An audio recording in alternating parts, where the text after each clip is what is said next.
How does Priestley present the theme of responsibility in the play? Perhaps one of the most significant themes in An Inspector Calls is that of personal as well as social responsibility. Before departing, Inspector Gould tells the Birling family that they can divide the responsibility between you when I've gone. Indeed, all characters are individually as well as collectively responsible for the downfall of Eva Smith. As the inspector decisively and unambiguously reminds them, each of you helped to kill her. Remember that. Never forget it. Arthur Birling's attitude towards individual responsibility is remarkably slopsistic. He boasts that a man has to make his own way, which he has done, as he rose from humble origins to become an industrial magnate. Mr. Birling categorically declares that a man has to look after himself, and his family too, of course. He feels no personal guilt and has nothing whatever to do with this wretched girl's suicide. Even though the inspector informs him that by dismissing Eva Smith, he activates her downfall. The audience witnesses how ruthless Mr. Birling is when he refuses to accept any responsibility for his role in her death. The idea of social responsibility is an anathema to Mr. Birling, which he readily dismisses. If we were all responsible for everything that happened to everybody, it would be very awkward. Mr. Birling is not alone in his selfish attitude. Gerald Croft agrees with Mr. Birling's idea and does not support collective ideas of community and all that nonsense. The inspector's wise and sensible comments that public men have responsibilities as well as privileges is meaningless to Mr. Birling. Mrs. Birling comes across as a very arrogant and merciless individual with no sense of personal responsibility. She confidently states, "I did nothing I'm ashamed of." Mrs. Birling states that Eva Smith had only herself to blame, and by declaring this, exonerates herself from any guilt and individual responsibility. The audience finds her resilience alarming when she categorically declares to the inspector, "You have no power to make me change my mind." Mrs. Birling is paradoxically an important member of a charity and boasts to have helped many deserving cases. This is sheer hypocrisy because we witness how she treats Eva Smith with insensate cruelty. When the inspector uses graphic and disturbing language in order to evoke a sense of remorse, she lies with her insides burnt out. Mrs. Birling callously pronounced, "You're quite wrong to suppose I shall regret what I did." Gerald Croft temporarily accepts his personal responsibility in the demise of Daisy Renton, and the audience sees another side to him.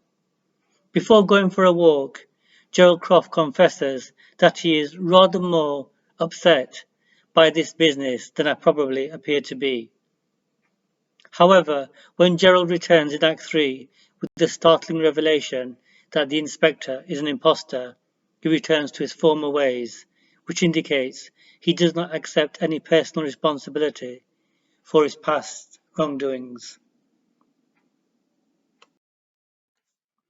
When Inspector Gould shows Sheila a photograph of Eva Smith, she immediately declares, "So I'm really responsible."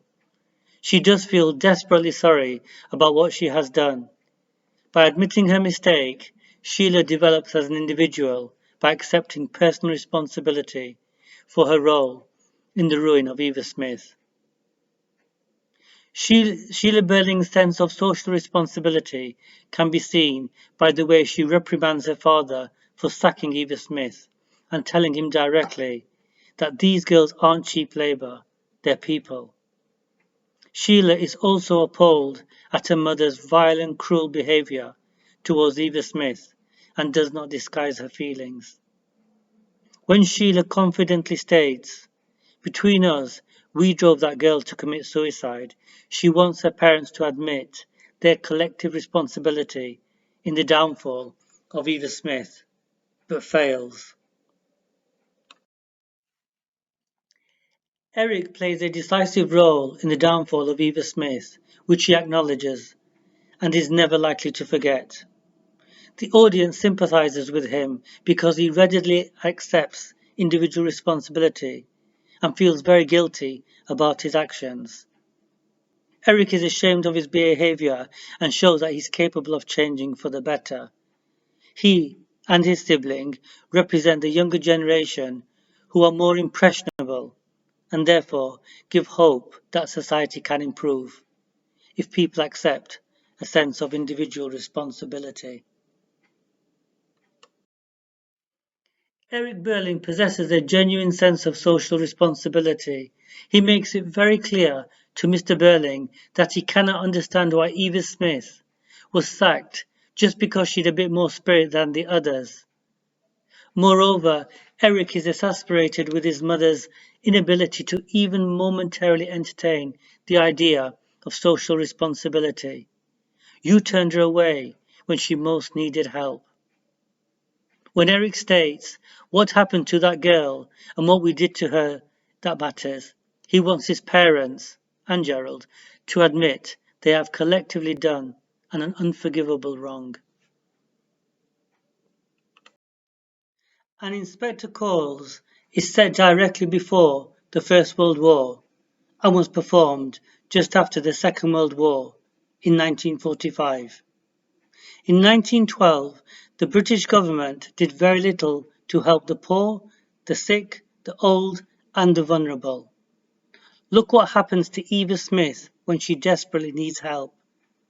The concept of collective or social responsibility did not exist.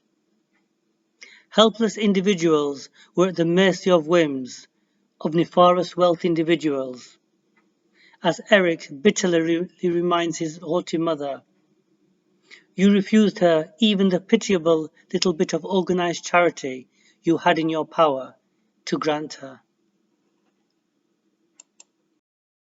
Directly before departing, Inspector Gould expresses the supreme importance of collective or social responsibility when he says, "There are millions of Eva Smiths and John Smiths still left with us, all intertwined in our lives. We don't live alone. We are members of one body." Priestley's main message is that the rich and powerful cannot turn a blind eye towards the suffering of ordinary people who deserve a better life, especially in 1945, when the play was written. Also, in the same year, the Labour Party won a landslide victory because they promised to take full responsibility of all citizens, from the cradle to the grave, and create a welfare state. In his ominous departing speech, Inspector Gould warns what the consequences will be if his message of social responsibility is ignored. The time will come, if men will not learn that lesson, then they will be taught it in fire and blood and anguish. This message to the audience is a foreshadowing of the two world wars. In 1945, when the play was written, Priestley wanted the British government to accept collective or social responsibility for all its citizens. As Inspector Gould declares before departing, we are responsible for each other.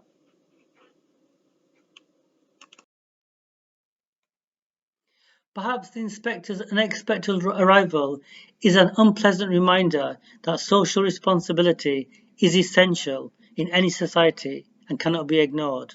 Otherwise, it will inevitably result in disharmony.